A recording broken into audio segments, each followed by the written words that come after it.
رسول اللہ صلی اللہ علیہ وسلم نے دھوکے باز، دھوکہ دینے والے کے بارے میں فرمایا من غش فلیس منا، جو ملاوٹ کرتا ہے، دھوکہ دیتا ہے، وہ ہم میں سے نہیں۔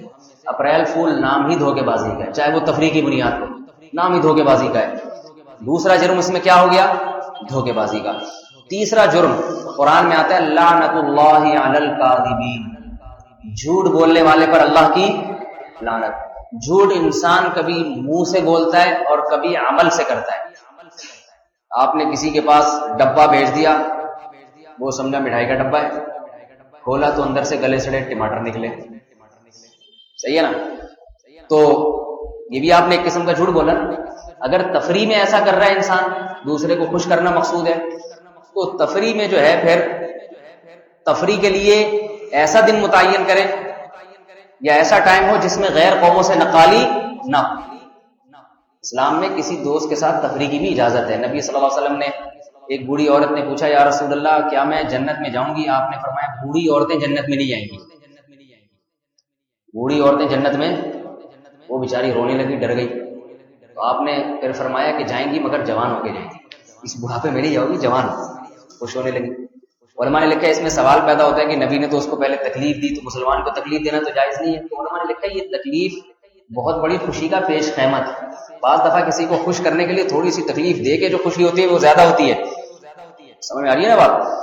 تو آپ صلی اللہ علیہ وسلم نے اس لیے، ایک صحابی آئے، عرض کیا یا رسول اللہ سواری کے لیے مجھے اونٹنی چاہیے، آپ اونٹ چاہیے، آپ نے فرمایا اونٹنی کا بچہ لے لو۔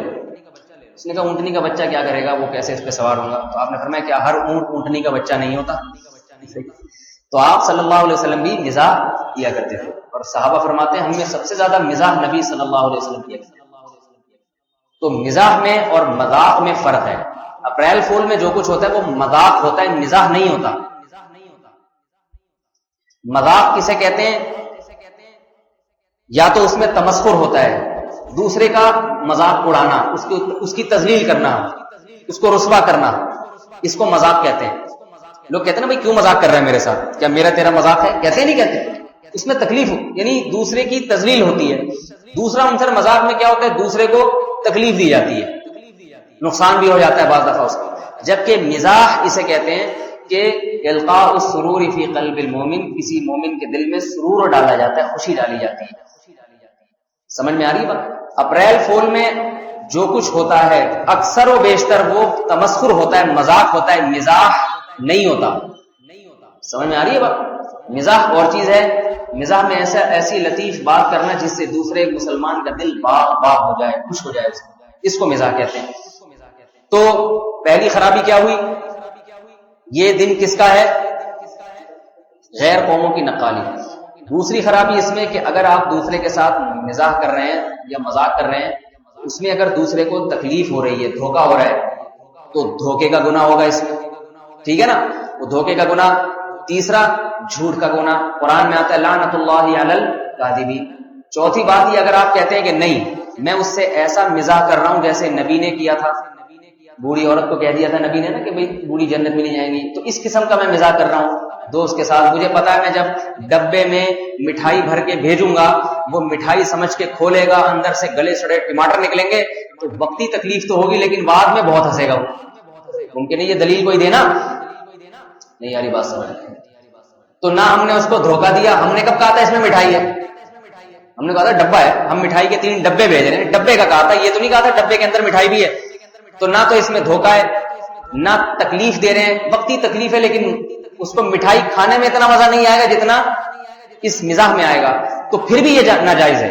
اس لیے ناجائز ہے کہ اس مزاح کے لیے آپ وہ دن سلیکٹ کر رہے ہیں جو دن عیسائیوں نے سلیکٹ کیا ہے، غیر مسلموں۔ اچھا کام، ثواب کا کام بھی غیر قوموں کی نقالی کی وجہ سے حرام ہو جاتا ہے۔ رسول اللہ صلی اللہ علیہ وسلم نے حکم دیا 10 محرم کا روزہ رکھو، صحابہ نے کہا یہودی بھی رکھتے ہیں، فرمایا پھر 10 ہم 2 دن کا رکھیں گے تاکہ ان سے مشابہت نہ ہو۔ اب یہ نہیں کہ آپ اپریل فول 2 دن منانا شروع کر دیں، وہ یکم کو مناتے ہیں، ہم 1 اور 2 دونوں کو منائیں گے۔ وہ تو نبی نے اس لیے 10 محرم کا روزہ رکھا کہ 10 محرم کا دن تو مقدس ہے نا، وہ تو ویسے ہی روزہ رکھنے اور اسلام سے پہلے سے چلا آ رہا تھا، تو یہودیوں کی وجہ سے پہلے سے جو اچھا کام چلا آ رہا ہے وہ چھوڑا تھوڑی جائے گا، کیونکہ وہ کر رہے ہیں ہم چھوڑ دیں۔ تو فرمایا کہ نہیں، جس حد تک مشابہت ختم ہو سکتی ہے وہ اس طرح کہ وہ ایک رکھتے ہم دو رکھیں. تو یہ جو اپریل فول میں جو مزاح ہے یہ تو مباح چیز ہے نا.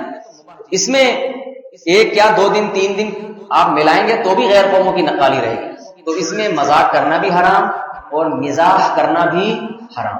کسی سے مسلمان سے مزاح کرنا ہے تو اس کے لیے کوئی کسی اور دن کر لیا کرے. سمجھ آ رہی ہے؟ ڈبہ بھرے. ہمارے طلبہ جب بھی کوئی بات ہو نا خوشی کی تو مجھے کہتے ہیں استاد جی آپ مٹھائی کھلائیں. تو میں ان سے کہتا ہوں 3 ڈبے کل میری طرف سے. تو اگلے دن دیکھتے ہیں خالی ہاتھ آ رہا ہے. کہتے ہیں وہ ڈبے تو میں کہتا ہوں ڈبوں کے پیسے میں دے دیتا ہوں.